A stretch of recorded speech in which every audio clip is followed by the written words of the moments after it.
Alright, welcome back to our channel. Ito muli si RP Max Vlog. Sa mega love shoutout po sa ating lahat guys, mga kaibigan, mga kapatid, mga kalingap. Isang mapagpalang araw po sa ating lahat. Good morning, good afternoon, good evening. As always, kung nasaan man po tayong sulok sa mundong ito. Naway na sa mabuting kalagayan po ang lahat guys sa mga panahong ito. Okay, lalo na po yung mga kaibigan natin, mga kababayan natin, mga kapwa OFW po natin na nasa bansang Israel, no? Doble ingat na lang po tayo guys dahil habang hindi pa po tumigil ang putukan, ika nga, ay delikado pa din po tayo. At sana po, no? Huwag pong lumawak, ika nga, ang gera dahil pag nagiging regional na po ito, ay baka pati po kami ay damay na po. Okay? So sana matapos na din po ito sa lalong madaling panahon para ligtas po, ika nga, ang lahat. Okay? So ngayon po guys, gusto ko lang pong gawa ng reaction. Ito nga pong pagpanaw, no, ng tatay ni Piniel. Ito nga si Tatay Danilo. Okay, so sa nilagay ko nga po dyan sa thumbnail. Tatay Danilo pumanaw na masaya. Okay, Piniel makapag-aral na ng husto. Okay, so yun po ang i-discuss natin guys. So sa vlog po ni Kalingap Rob, nakita po natin guys masaya po si Tatay Danilo nang makausap po ni Kalingap Rob at ng K-Boys, okay? At kumanta pa nga ito, no? Natutuwa tayo na masaya si Tatay sa mga huling sandali, no? Kung saan kasama niya yung kanyang anak na si Piniel at dito nga, no, sa vlog ni Kalingap Rob.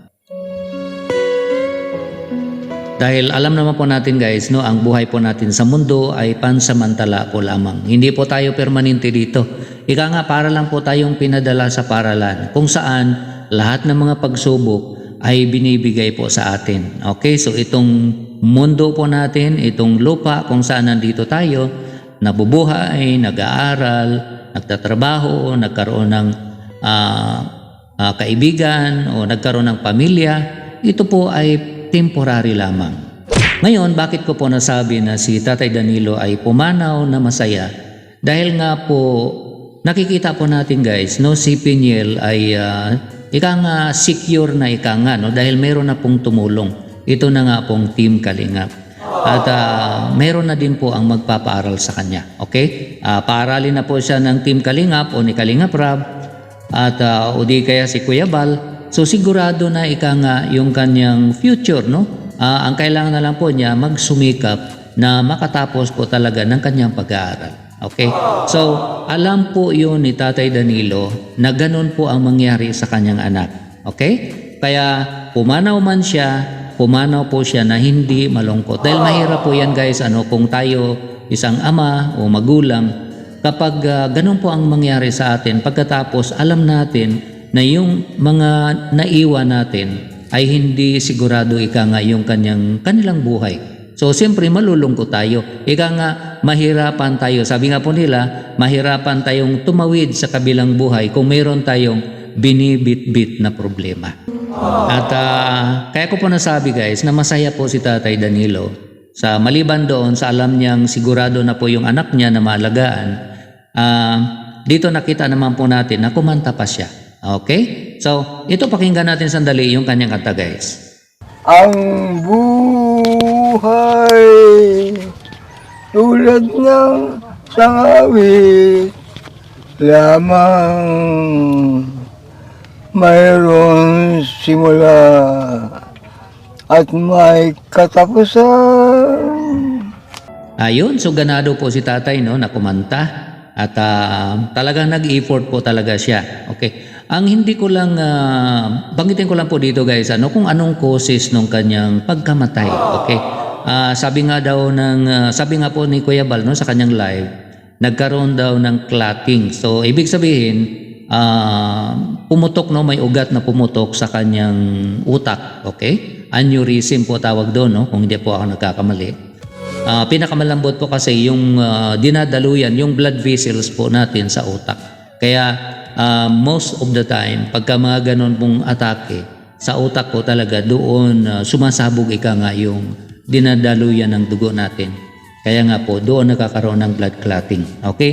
Ganon pa man kung kung panahon na talaga niyang yun nga no, pumunta na sa kabilang buhay, wala naman po tayong magagawa. Sabi nga po nila, Diyos lang ang nakakaalam kung kailan tayo lilipat na doon sa kabila. Ngayon dito naman po sa topic nating isa na si Peniel, dahil nga po sa wala na po yung kanyang papa na inalagaan niya, makakapag-aral na po siya ng gusto. Okay? O makafocus na po siya sa kanyang pag-aaral. Tama po yan guys, sa tingin ko, no? Dahil nga po nung una, dahil inaalagaan niya po yung tatay niya, siyempre pag pumunta siya sa school, siyempre hindi din po niya maiwasan na iisipin po yung tatay niya. Kung kumusta na kaya, siyempre mag-iwan ka ng luto na pagkain at para makakain na itong tatay mo. Dahil sa situation po ng tatay niya, parang hirap po talagang kumilo sa loob ng bahay. At dahil wala na nga ito, hindi naman sa sinasabi nating mabuti nga na gano'n ang nangyari, pero ika nga parang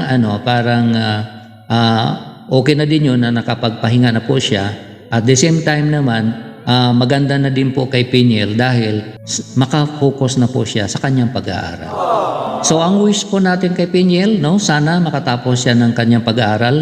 Alam po natin marami naman po ang tutulong sa kanya. Siyempre, unang-una po dyan ang Team Kalingap, si Kalingap Rab o si Kuya Bal, at yung mga sponsors na talagang naantig din po ika nga, no, sa nakikita po nilang buhay po ni Peniel. So, God bless na lang po kay Peniel. Good luck, no? Sana makatapos siya ng kanyang pag-aaral. At sa pagkalam po natin, medyo matalino po itong batang ito. At yun nga lang, no, kahirapan din ng isang sanhi din po talaga. At dito nga dahil nakasakit yung kanyang tatay, kaya natigil ang kanyang pag-aaral. At marami ang humanga sa kanya dahil nga instead na isipin niya yung sarili niya, mag-aral na mag-aral at pabayaan yung tatay niya na nagkakasakit o bedridden, mas pinili po niyang itigil ang kanyang pag-aaral para lamang maalagaan ang kanyang tatay. So grabe, no? Grabe po yung kanyang sakripisyo, ika nga, no? Sinacrifice niya po ang lahat, no? Pag-aral niya at kung ano pa, no? Lahat sinacrifice niya para lang sa pagmahal niya sa kanyang tatay. So sana tularan ito ng mga ibang kabataan, ika nga, no? Na ganun po ang situation. Bihira po sa ganung situation na ang isang bata, isacrifice po niya ang sarili niya alang-alang sa pag-aalaga sa kanyang magulang o sa kanyang ama o ina. May isa pong tinutulungan din po ni Kuya Bal o ni Kalingap Rab, guys. Pinabahayan nga po ito. Ito nga si Nanay Estrella, no? Diyan nga po sa kapitbahay po ni Ate Maylin. Okay? So sa matatandaan nyo po, no, yung anak po niya na supposed to be alagaan si Nanay Estrella, hindi po niya nagagawa yun, no? Dahil nag-asawa pa ito at iniwan ang kanyang ina na baldado. So, opposite ito si Peniel, no? Kaya nga po, marami po ang naantig sa ginawa niya. So, yun lang po guys, ang aking konting reaction. Bagong setup po natin ito. Bagong equipment, ika nga. Sana magustuhan nyo po yung ganitong style. Paki-comment na lang po guys kung okay lang po sa inyo ng ganitong style. So ito lang po ang aking konting reaction dito nga po sa kalagayan po ni Peniel at dito nga po sa pagpanaw ng kanyang tatay, si Tatay Danilo. So condolence po kay Peniel.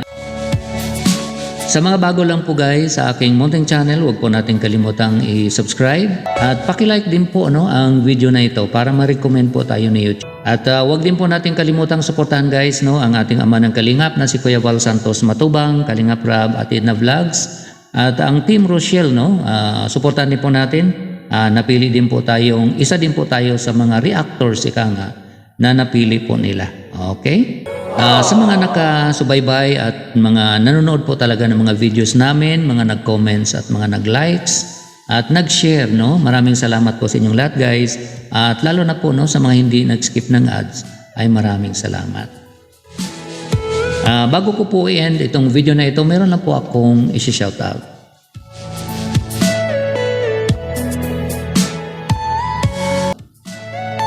Muli, maraming salamat sa inyong lahat guys. Ingat po tayo kung nasaan man tayo. God bless everyone. I love you all. Bye-bye.